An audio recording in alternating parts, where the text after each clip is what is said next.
The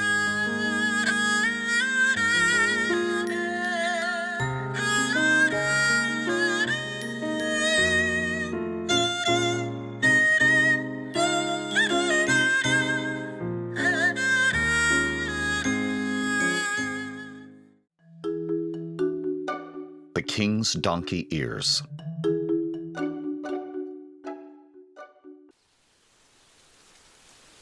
The king has donkey ears!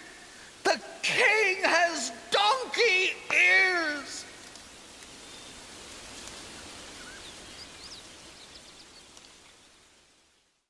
Did you hear the sound from the bamboo forest last night?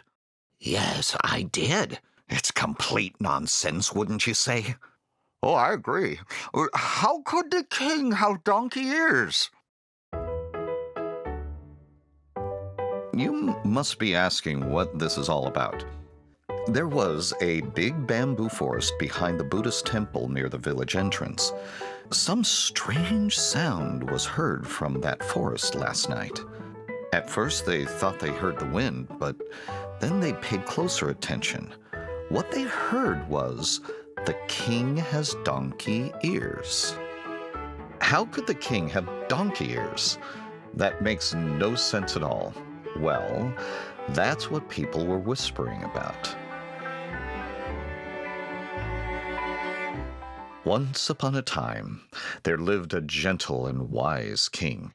Trouble began one morning when the king was looking into the mirror. What's wrong with my ears? His ears appeared longer than usual. My eyes must be deceiving me. Ears don't grow long, do they? But the next morning his ears appeared even longer than the day before. Well, now I'm worried that my ears will grow as long as a donkey's. Meanwhile, his ears kept growing until they indeed looked like donkey ears. People would be frightened to see me like this. Oh, what to do? The king was worried that somebody would find out his secret. He always wore and never removed his bokdu. In the old days, kings used to wear a high hat like a crown, a bokdu. So the king made sure that his long ears were tucked well under the headwear.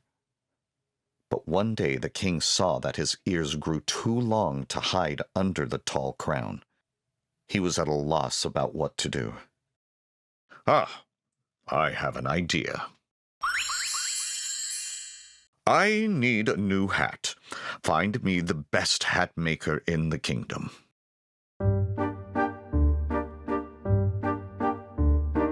The court officials brought forward a talented craftsman before the king. The king didn't like this hat maker because he looked like the kind of man who wouldn't keep his mouth shut. I don't approve. Find me another hat maker. So the officials found a few more people, and the king finally picked a man who appeared to have the tightest lips.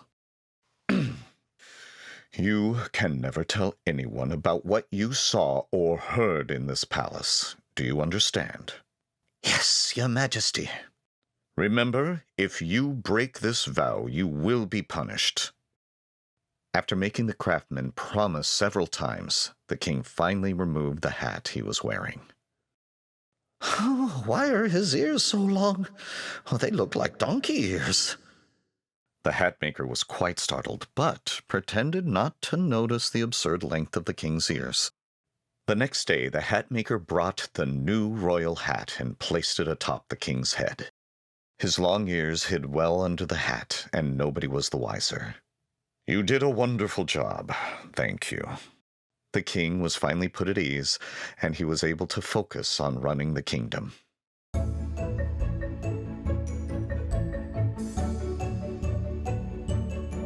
Meanwhile, how do you think the hat maker was doing?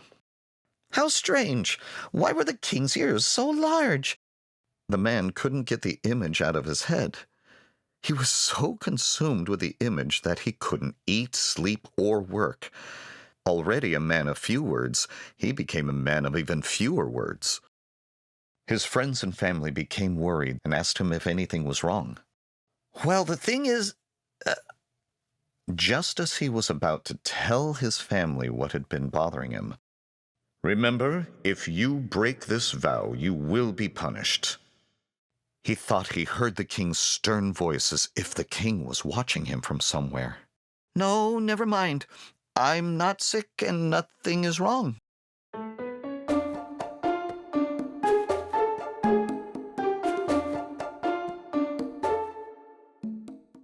Meanwhile, the king's ears kept growing even longer after that, and the craftsman was called every now and then to make new headwear for the king. Now the king was always worried that his ears might stick out from the headpiece. The wise and kind king became grumpy and anxious, which made the people of the village talk. Have you heard about how much the king has changed recently? Yes, I heard that he blew up at the court official this morning.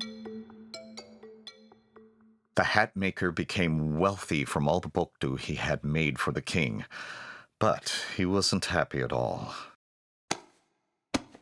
Oh, this is frustrating.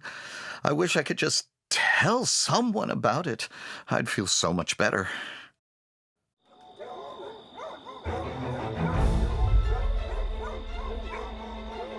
One night, the dogs of the village were barking loudly at a dark shadow walking briskly by. In the moonless night, the figure stopped at the bamboo forest near the village entrance.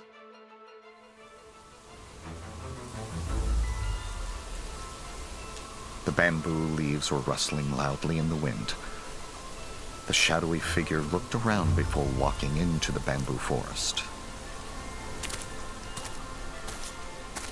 Then, he let out a long sigh. You guessed it, the shadow was none other than our hat maker. He stood in the middle of the forest and shouted out toward the trees with all his might. The king has donkey ears! The king has donkey ears! The hat maker's shouts were carried in the wind that swept toward the village. But the strange thing was that the shouts were heard again and again on days that were windy. Whenever the winds blew, people heard the sound coming from the rustling leaves. The king has donkey ears! The king has donkey ears! Then the villagers would gather the following day to talk about what they heard the night before. Did you hear that last night? Of course I did. The king has donkey ears.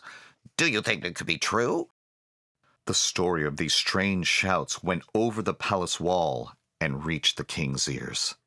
Chop down all bamboo trees at once.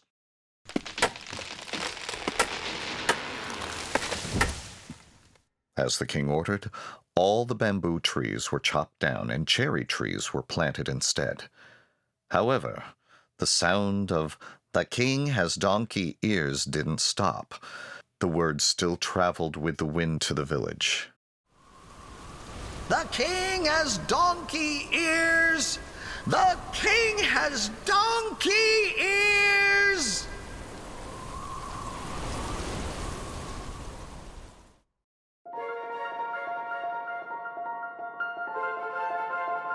This folklore was recorded in Samguk Yusa, the historical account of the three kingdoms under King Gyeongmun's chapter.